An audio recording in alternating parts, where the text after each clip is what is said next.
negara kita Malaysia, tuan-tuan, kita dapati banyak segala banyak kelemahan, banyak kekurangan, banyak penyelewengan yang berlaku ketika mana UMNO merintah negara kita Malaysia. Saya tak mau sebut banyak, tuan-tuan. Banyak sangat tak boleh sebut.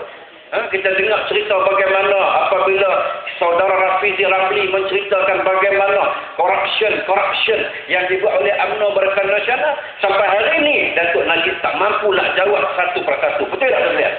Betul tak? Segala-gala proses, segala-gala, termasuk kes Atantuya, termasuk kes Kokin, termasuk kes yang baru ni Tipak, kes Kampek dan sebagainya. Sampai hari ini, tuan-tuan, Najib jadi darai bisu, tuan-tuan. Betul tak? Ini yang berlaku. Sebab apa? Sebab Najib tahu rakyat bukan bodoh. Rakyat cerdik, tuan-tuan. Tuan-tuan balik rumah, buka Facebook, buka laman web, buka YouTube, buka Malaysia Kini. Semua maklumat dihidang depan rakyat, tuan-tuan. Inilah yang dikatakan bahawa, tuan-tuan, zaman hari ini bukan zaman dulu, tuan-tuan. Hari ini rakyat kampung pun dah pandai dah. Tengok YouTube.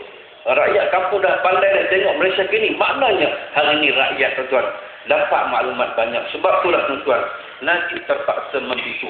Hingga mana pada hari ini mahasiswa mencabar Najib untuk berdialog, untuk berdebat. Najib tak jawab sampai hari ini. Pasal Najib takut dia akan tuik. Betul tak, tuan-tuan? Ini yang berlaku. Muslimin dan juga muslimat yang dirahmati Allah sekalian.